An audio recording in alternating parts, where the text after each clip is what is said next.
To begin our discussion, let's take a look at a comic strip by Bill Watterson called Calvin and Hobbes.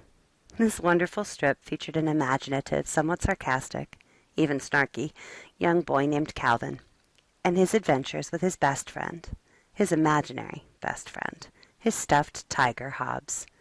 Sometimes, as we'll see in this particular comic, Calvin is in school while Hobbes is at home. Here, we see Calvin's reaction to taking a test. The test asks him, "When did the Pilgrims land at Plymouth Rock?" Calvin thinks for a moment and he responds, 1620. Then he says, "As you can see, I've memorized this utterly useless fact long enough to pass a test question.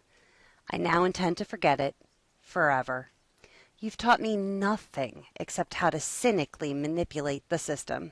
Congratulations." And then he says in his very snarky way, "They say the satisfaction of teaching makes up for the lousy pay." The children in your classes are being raised in a time when finding facts has never been easier. Memorizing facts has less and less value when we carry devices in our pockets that allow us to find answers to virtually any question nearly immediately. Calvin could have looked up "When did the Pilgrims land at Plymouth Rock?" and discovered 364,000 results in just over half a second. In about the amount of time that it takes to blink the eye, Calvin could have found the answer to the question. As Albert Einstein said, "I don't need to know everything. I just need to know where to find it when I need it." Unlike in Einstein's time, children today can find facts at a moment's notice. They know where to find them and can find them the instant that they need them. Today, we have innumerable facts right at our fingertips, but without strong thinking skills, we have no ability to make sense of them, to analyze them, or to apply them. Thinking skills act as the foundation on which facts are built. When we have strong thinking skills, we can build a layer of factual understanding and then continue to add to it and develop greater and deeper understandings. So thought acts as a support for the facts that we are learning. Without thought, knowledge is unstable. Without strong thinking skills, those facts are irrelevant and easily forgotten. So as teachers, does that mean that we should never teach children facts of any sort? Certainly that's not the right approach. Facts are critically important for adults and for children alike.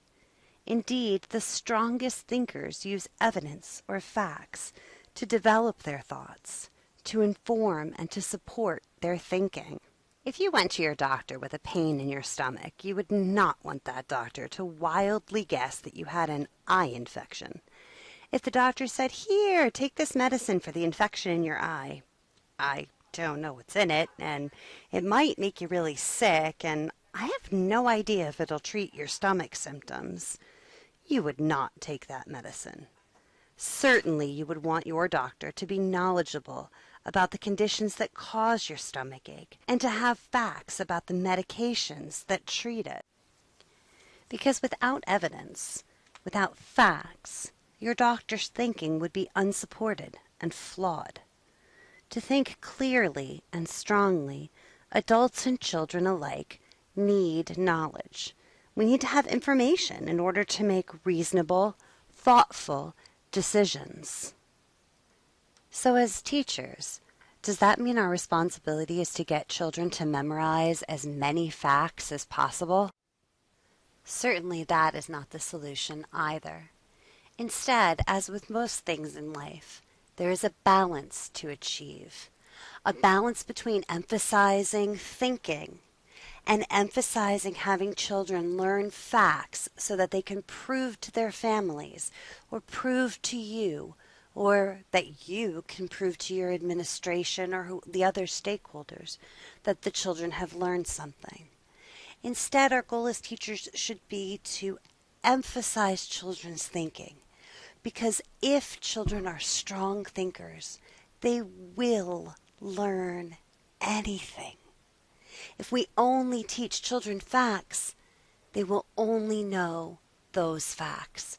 But if we teach them to be strong thinkers and to use what they know to support new, more complex thoughts, then we will allow them to be able to think and to learn absolutely anything.